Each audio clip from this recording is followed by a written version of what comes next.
everybody, welcome to the Atheist Experience Live. It's Sunday, February 13th, 2011. I'm Matt D. Joining me, I'm not Matt D. I'm Matt Dillahunty. Joining me this week is Jeff starts D. with a D. Hi, everybody. I got so ahead, it's, you know, it's, well, you take a couple weeks off. It's truncated opening announcements, so you're just going with an initial. Yeah, everything's shorter. I'm MD, that's JD. Let's go. Take a couple weeks off and everything just falls apart. We've had notorious problems with the sound equipment here, the telephones, the audio. It's been plaguing us. I even made a post on the blog, which I'll go ahead and promote, atheistexperience.blogspot.com for more information about that. We've been working on it. Hopefully things will go a little bit better today. I got in and did some tweaking, and we spent a lot of time on the phone, so we're kind of optimistic. But let's get the general announcements out of the way first. This is a live public access television program sponsored by the Atheist Community of Austin, a nonprofit educational organization promoting positive atheism and the separation of church and state. The ACA has weekly meetings every Sunday at Romeo's on Barton Springs Road beginning at around 11:30, except for the first Sunday of the month when we have our lecture series at the Austin History Center beginning at 12:15. We were supposed to have a board meeting this morning, but there's a lot of conflicts. There's a lot of stuff going on. We've got people getting married, which includes me, in October. So, yeah, I wish y'all could come, but there's a limited room, and I can only afford to pay for so many people to eat and dance and drink and engage in all sorts of debauchery. But the other program sponsored by the Atheist Community of Austin is the Nonprofits, and you can find out more information at nonprofitsradio.com. That's PROPHETS. That program is now a weekly internet podcast that ends up being bi-weekly. See, it used to be bi-weekly, and when we cancel one, you'd get one a month. And now it's weekly, so that when we cancel one, you get one every other week or so. So it's this big kind of deceptive marketing campaign. But we're weekly. We just didn't have one yesterday. We're trying. And we're hoping to get Jeff to come out on a Saturday when he has time to kind of return to the olden days of nonprofits. It hasn't been that long since I did a nonprofits. I did one during the hiatus. Yes. With Russell and Linnea. I'm just encouraging you to swing back over some Saturday when you don't have, nothing better to do. But after the show's over, we get together for dinner. Any atheist or atheist-friendly person is welcome to come to any of our events. You don't have to be a member to attend. Currently, we're going to El Arroyo. I'm sure that they'll put the address up there on the screen here in just a second. There's one other announcement about an upcoming event. You can find, by the way, if you go to atheist-community.org, that's the website for the ACA, there's a calendar, frequently asked questions page. You can find information about our blood drive, happy hours on Thursdays, any of the other events. But there's a special event coming up that a lot of people are participating in. And you can go to savetxschools.org for more information. On March 14th, there's a rally at the Capitol regarding the state of public education in Texas and the funding and the school books and all the information's there. I've been kind of partially out of the loop, but we're planning on going down and participating as well. But if it's your sort of thing, and as I would think it's many of our viewers sort of thing, I wanted to make sure we got the information out. That's all. I want to add one thing about the Atheist-Community. And Jeff has one thing. I want to add one thing about the atheist-community.org site. Yeah. You can find out who's going to be on what day. Our schedule is there. I've lost track the number of times people have accosted me on Facebook to ask me when I'd be on next. And honestly, I don't keep very good track, as some of you may have noticed. But you can find out the exact same way I do, which is by going and looking at the freaking schedule. That schedule, though, is at atheist-experience.com. Okay, the website for the TV show. But you can link to Atheist Experience from Atheist Community. The grand irony, of course, is that it's Jeff's forgetting that he was on one day is the whole reason I was on the show in the first place. So I happen to be here helping out. It's an opportunity. It's not a mistake. It's an opportunity. Yeah, we're doing whatever we can to help people. We're going to go ahead and jump into callers and see if the phone lines are working and what all we can get done on calls today. And I'll get some more information out as the show goes on. So we've got Damon in Glasgow. Hello. Hello, how are you? Hi, Damon. Not too bad. How are you guys? Good. I take it you can hear us well? I can, yes. Can you hear me all right? Great. Yeah, you sound fine. Okay. Well, Happy New Year, by the way, to all of I know it's quite late into the New Year, but Happy New Year to all. Oh, I thought you were going with the Chinese nuptials I just heard. Yes, thanks. I was just wanting to ask, I actually called a few months ago, I don't know if you remember. Oh, I might remember. I'm from Greece originally. I was just talking about how crazy the situation is over there. Doesn't matter anyway. I couldn't hear what you said.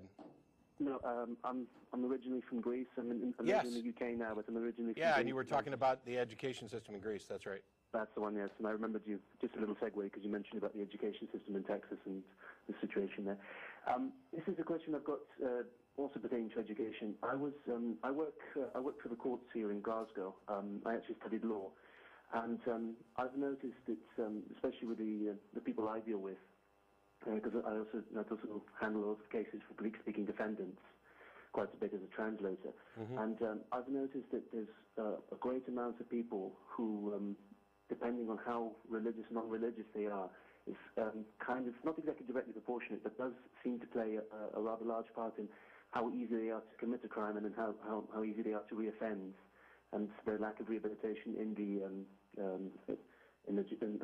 prison system, from what I've noticed. And I was talking about this with some colleagues of mine and some practicing lawyers who are friends of mine who have been in the business for quite some time, fellow atheists themselves.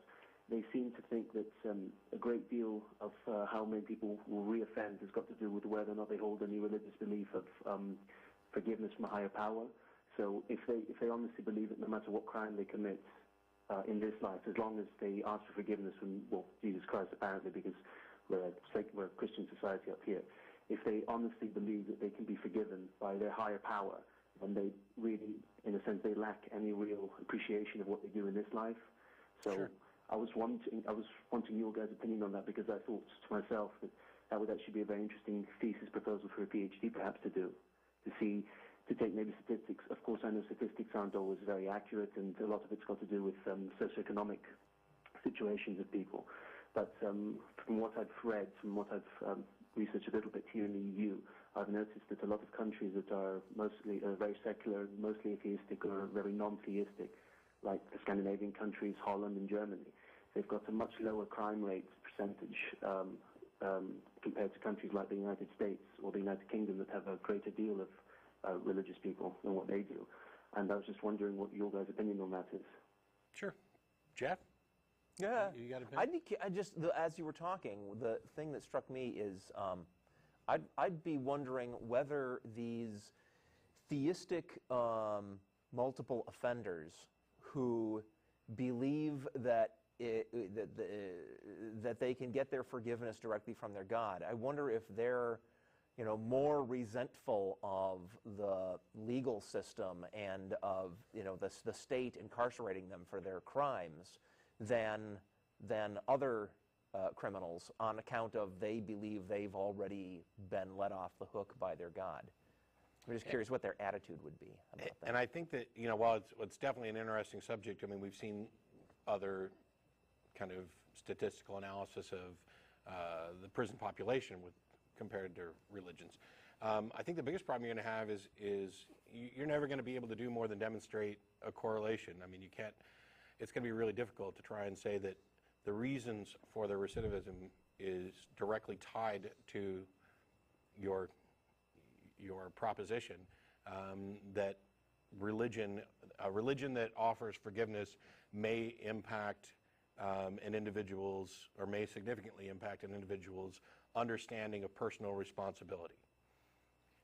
I don't know that you can get to a sort of causal conclusion at all, but I think the correlation's probably strong enough, especially when you have religious people who would be shocked by those numbers, that if they're advocating a position that their religion necessarily makes someone more moral, etc., then showing that in fact there's a negative correlation between religiosity and how likely someone is to properly pay for their crime, serve their time, and then never re-engage in that activity again. I think that would surprise a lot of people. It's an interesting thesis that I'd certainly like to see, the research done, and I think there's a lot of potential strong arguments, no matter what the results are. It's certainly interesting information, because it may turn out to be the case that amongst specific religions, the rate of recidivism is in fact lower. And that would be an interesting starting point to go and figure out exactly why. Is there any way to tie this to, for example, the potential truth of the supernatural aspect of their claims, or is there something else about the sociological aspects of that religion and that culture that encourages, I guess, a proper repentance or a proper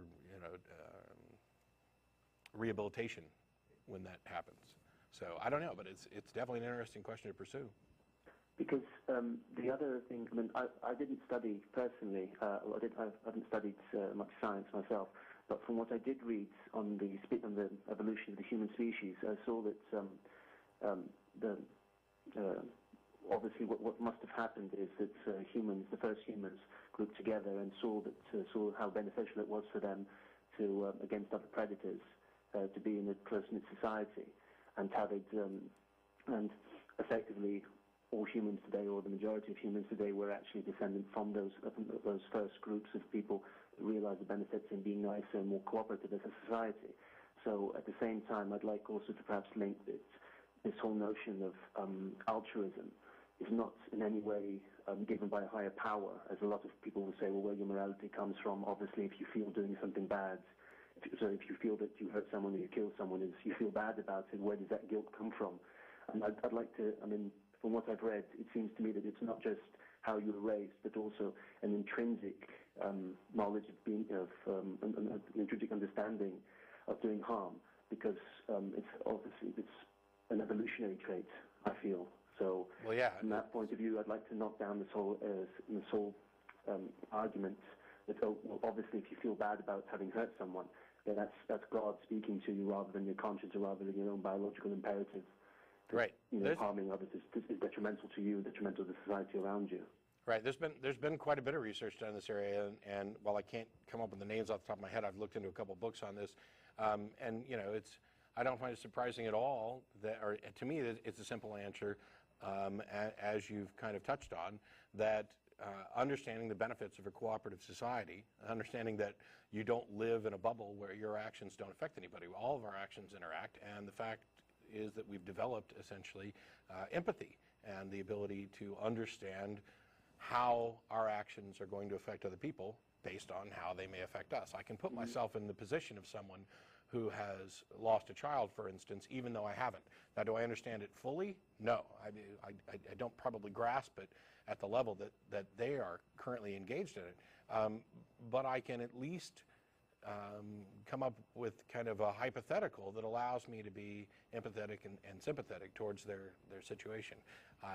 I think that while it'd be nice to see even more research in this area, I think at this point it's clear that the burden of proof for people, and even before, the burden of proof for people who claim that this is some kind of God poking, that your conscience is entirely some sort of supernatural being prodding you when you don't get it right. I think that they haven't remotely made their case, and there's no reason to presume that they could possibly be right. I'd like to add that much of the earliest archaeological evidence of religious practice, in prehistoric times, has to do with venerating, say, the remains of a bear that the tribe killed and ate, and modern versions of this. We know that